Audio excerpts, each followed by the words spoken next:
food dispenser blinked red for the third time that morning, making the same pitiful whine it always did when it failed to synthesize anything remotely edible.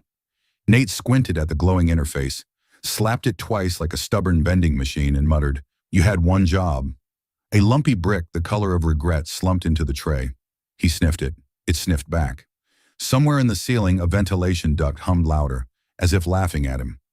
Life aboard diplomatic outpost. Epsilon 6 wasn't glamorous, but it had its charms.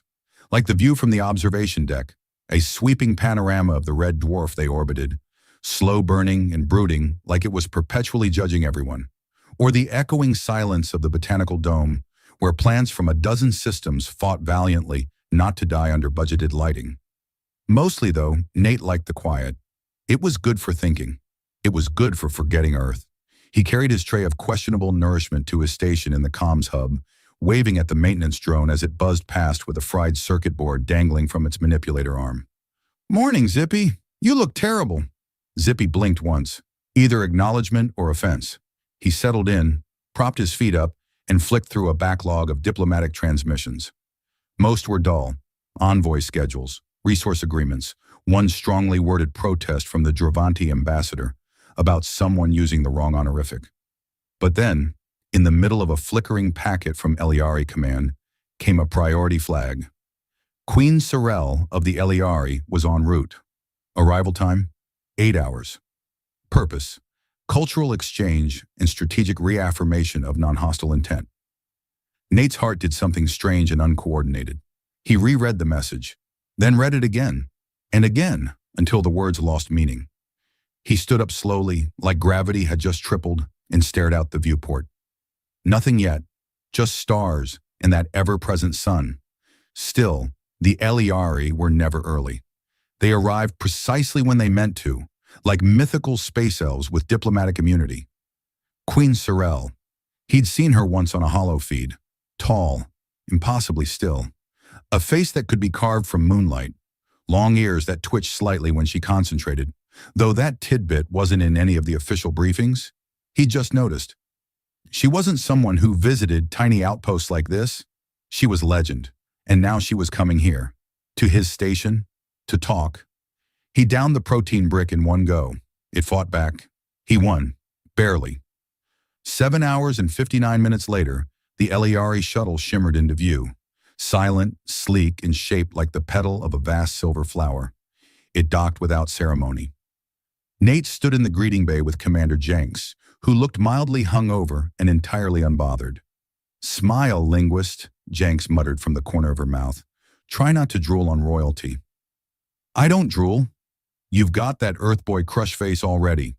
"I do not have a—" The doors hissed open. Queen Serell stepped through with a pair of guards in armor that looked like woven pearl. Her presence hit like cold air on warm skin. Everything felt sharper, slower. She was taller than he expected. Her golden hair was coiled high, her posture impossibly upright. And those ears, long, delicate, slightly flicking at the tips, were unmistakable. Her eyes locked onto his with surgical precision. "You are Nathaniel Marin," she said. He swallowed. "Nate, just Nate. Nathaniel, if you're mad at me, which hopefully we're not starting with." Silence, then, barely, a smile. The room exhaled. Commander Jenks stepped forward with the official welcome speech, all protocol and flourish.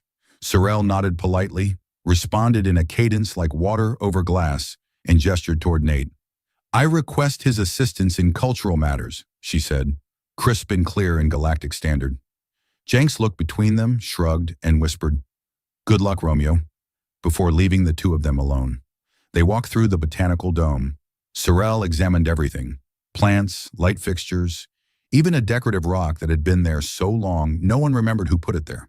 Nate tried to keep up, explaining Terran flora, photosynthesis, and why humans gave sentimental names to trees. "And this?" she asked, pointing to a flowering vine. "Jasmine. Smells nice. Makes people feel things." "Feel things?" "Yeah, memories, moods, sometimes headaches if you're allergic." She nodded gravely. "Curious. You use chemical signals to recall emotion. Do you use physical gestures as well?" "Oh, yeah, tons of them. Hugs, handshakes, kisses." That was the word, the trap word. She stopped walking, turned, tilted her head slightly. What is a kiss? Nate blinked. You mean, like, definition-wise? Yes. He opened his mouth, closed it, opened it again, then gestured wildly, like the concept might come to him via interpretive dance. It's when two people, you know, lips, together. It's affection, or sometimes just tradition, like greetings, or goodbyes, or, hey, I like your face. Her brow furrowed in regal confusion. So it is a strategic action? No, I mean, not usually. It's not like tactical, it's more emotional. Software. It's hard to explain. I require demonstration, he choked. What? A kiss, show me.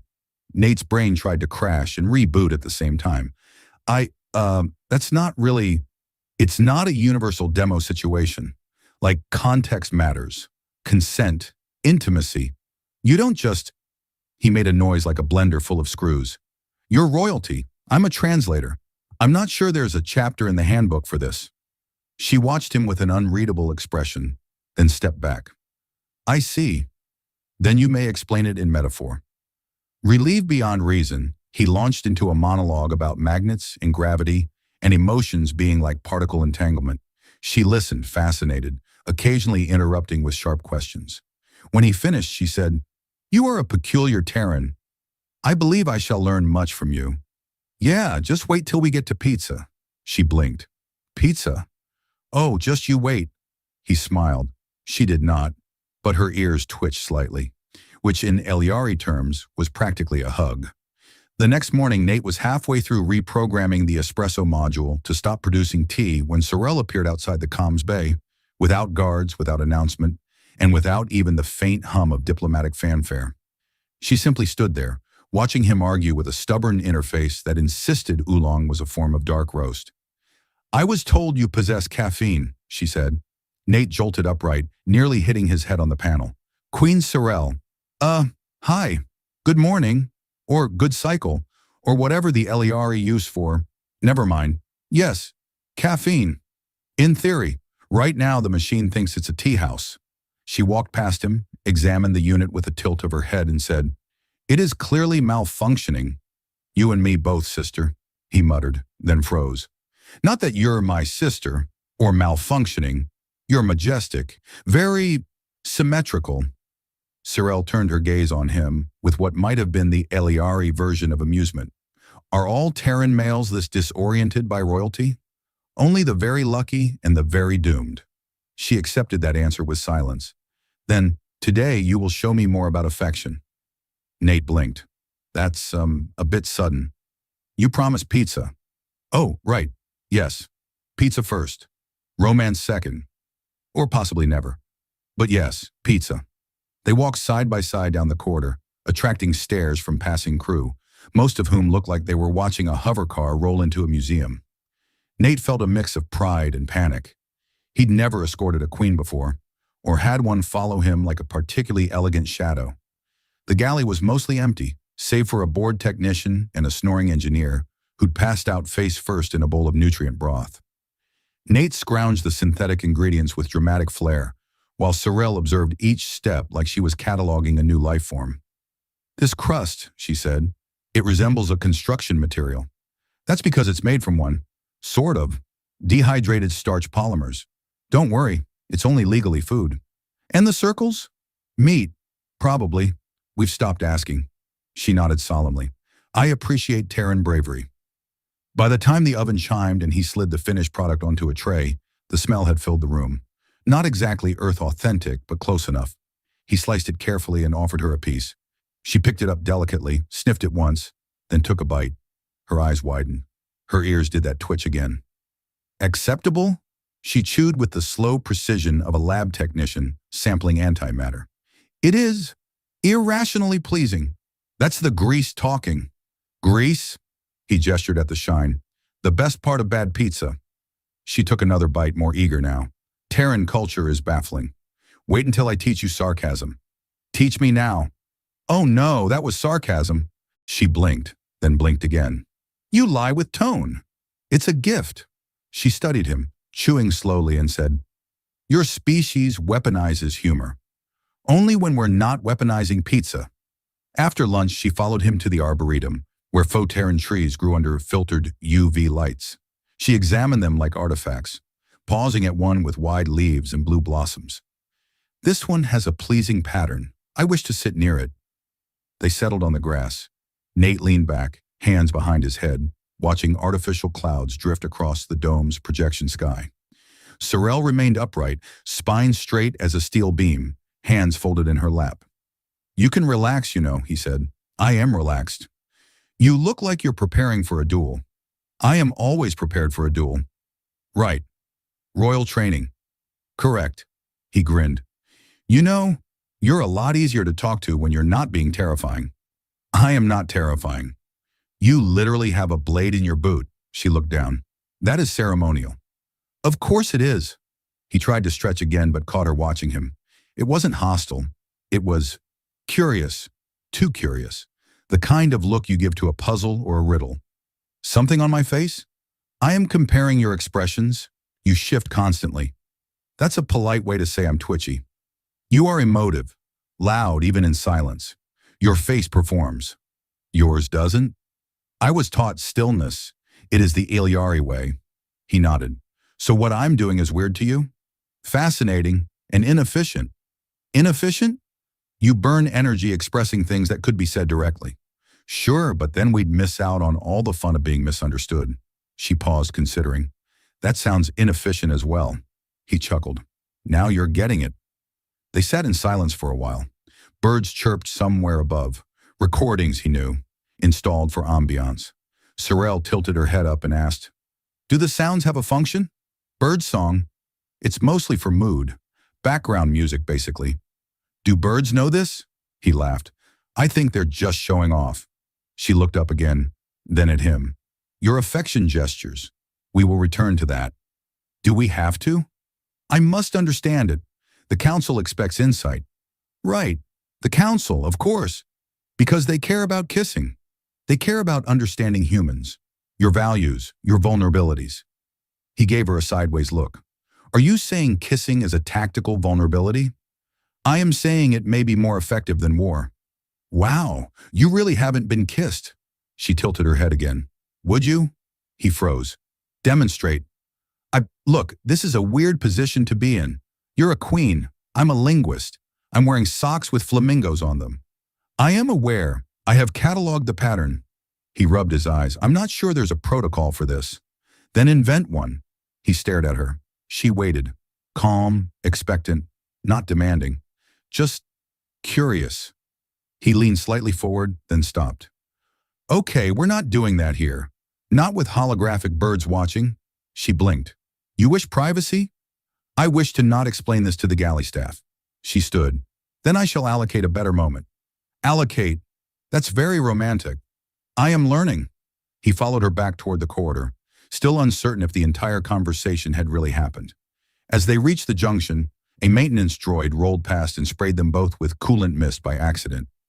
Serell stopped, looked down at her damp robes, then at Nate. Was this affection? He grinned. Welcome to humanity. The invitation came in the form of a crystalline cube delivered by an armored Eliari messenger who stood so still Nate accidentally offered him a protein bar, thinking he was some sort of sculpture. The cube pulsed once in his palm and unfolded into a projection of Serell, standing in full royal regalia, her hair woven with silver threads that shimmered like starlight. She looked both solemn and nervous, a combination Nate had learned meant something important was about to happen, or that someone was about to get very formally insulted in ancient Iliari. I require your presence in the Chamber of Union deliberation. It is customary. Also, you owe me another demonstration. That last part made Nate drop the cube. He picked it up, trying not to panic or grin like an idiot. Probably both. He was escorted through a dozen ceremonial halls that all smelled faintly of crushed lavender and diplomatic tension. At the final door, tall, etched with alien runes that glowed as he approached, two guards stepped aside. Inside, the room was round, lined with high-backed seats, and occupied by several Eliari nobles in expressions ranging from politely bored to professionally ominous. Serell stood in the center, dressed not as a queen, but as herself. Simple tunic, boots, no crown. She turned when she saw him and actually smiled. Just a flicker. But he saw it. Nathaniel of Earth, one of the nobles said, you have been summoned at the request of Her Majesty Serell, sovereign of Illyari space, and flamebearer of the Nine Spires. She has invoked Rite 7C, the protocol of interpersonal contact. Sounds romantic, Nate said, because his brain defaulted to jokes when his heart tried to escape through his rib cage. It is not, the noble replied without blinking. It is strategic. Even hotter. Serell motioned for silence, and the room obeyed with the kind of stillness only high-ranking aliens and very well-trained cats could manage. She stepped forward. Our alliance with Earth remains fragile. Your cultures are chaotic, loud, unexpectedly greasy. I can't argue with that, Nate said. Our flag should probably be a slice of pizza. Serell ignored the chuckles and murmurs. I have studied many of your customs. Language, food, article affection. Now they were all staring at him. Even the sculptures might have turned their heads a little. In my study, I encountered an anomaly, a gesture that defies efficient categorization. It is intimate, illogical, but meaningful. I believe it contains strategic power, not of weapons, but of influence, of peace. Nate felt like the room had turned into a vacuum chamber. I speak, of course, Serell said, of the kiss. He wished, deeply and sincerely, that someone would invent a trapdoor for diplomatic emergencies. I requested a demonstration, she continued, and Nathaniel provided one. A sample, more stares. I would now offer reciprocity. More stares. Nate cleared his throat. Serell, are you asking me to kiss you again? In front of your entire government? They are recording. For analysis. Well, that just adds a whole new level of romance. She stepped closer. You may refuse. That is your right as a free citizen of Earth. He looked at her. Really looked. She wasn't just the queen anymore. She wasn't the alien mystery with too many titles. She was Serell, curious, brave, learning always. And somehow impossibly his friend. Maybe more. I won't refuse, and he said. But you should know, it's probably still not a perfect example. I expect improvement, she said. The kiss was short, software honest. When they parted, there was silence again. The nobles looked confused. A few looked intrigued. One coughed politely and made a note on a glowing datapad. Serell turned to them. The gesture creates neurological changes. Dopamine, oxytocin. It promotes unity and empathy. I recommend its inclusion in cross-cultural negotiations. The eldest noble blinked. You wish to use affection as diplomacy? It is more effective than conquest. And the human? Serell turned to Nate again, her expression unreadable, except for the very slight curl at one corner of her mouth. He has diplomatic potential. Nate raised a hand. Does this come with hazard pay? They didn't laugh, but Serell did. A single exhale, almost invisible, but it was there. And for her, that was practically a knee slapper. In the days that followed, things shifted. Illyari envoys started observing Earth customs more closely. Handshakes became a subject of seminars. Hugs were studied in labs. There was an unfortunate incident involving someone trying to high-five a war priest, but progress was messy. Nate became a kind of unofficial ambassador, not because he was the most qualified, but because he was the only human Serell seemed to tolerate. Or maybe because he taught her to laugh. Just a little. One afternoon, weeks later, they walked together through the outer observatory ring. The stars curved around them in a slow, artificial orbit. You've changed, she said, hopefully for the better. You are more rooted, less twitchy, more steady, still twitchy, he smiled. And you? I am no longer confused by emotion. No, mastered it already? I have accepted its illogic. That is its logic. Now you're just messing with me. She looked at him then, not as a queen, not as a scientist, but as Serell, fully herself. I remembered, she said softly, your demonstration, the first one. I have thought of it often. Yeah? I may require another, for research. He took her hand. Her fingers curled around his with measured grace. For science, he said. For peace. They leaned in again. The stars watched this time, silent and distant, but somehow closer than ever.